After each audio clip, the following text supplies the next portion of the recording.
Sijawahi wekwa mimi na mwanamke yote dunia hii. Na si hata kilichokuwa Nairobi, nilikuwa nakaa Nairobi na napiga show zangu za kawaida. Nimepiga show nyingi sana na my universities zote. Nairobi hiyo tu, yani I'm sorry to mention pole hiyo tu ndio sija, lakini zilizobaki zote mimi nimepiga show. Umeelewa? Kwa hivyo nilikuwa naishi najilipia vizuri pale Lumumba Drive Roysambu. Sikuwa yeko na mwanamke mimi. Nilikuwa na biashara yangu, nimefungua duka la nguo kawa ndani. Nilikuwa napiga mzigo wangu na pesa yenyewe nilipata hapo, ilikuwa nilipata pesa MCSK 2016. Nilipata kama 150,000. Nikaiweka kwenye nguo, nikafungua duka vizuri, nikapiga kazi.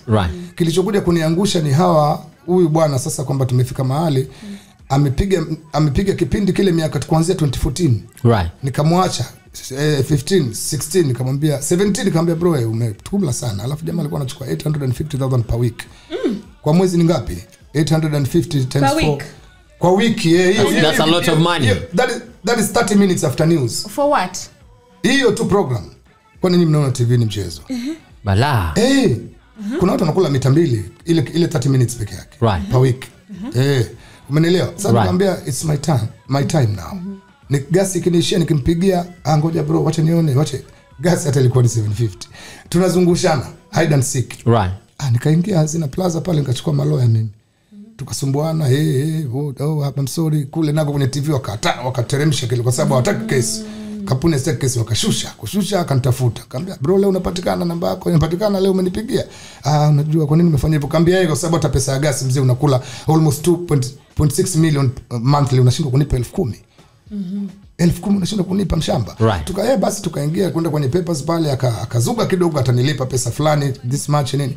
Ikawa anipatie 20,000 per month, lakini 3 months anilipe earlier before, so anipe 60,000 alafu ndio aendelee kuwea kipindi.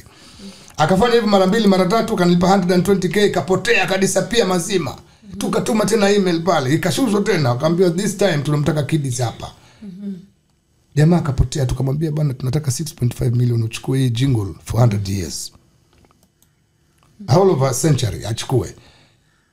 Tukaelewana. Akaweka kipindi, akadisapia. Jamaa hana ofisi, hana chochote, anatembea na check bank. Anatembea na bank check ya Nairobi ndivyo anaishi. Mshamba Zebedayo James Chanji hana ofisi. You'll never find that guy. Hata tukienda Bungoma ana change gari yake, anachukua gari nyingine. Sasa mimi mnashinda mkisimamisha gari yake, kumbe kuna mtu mwingine.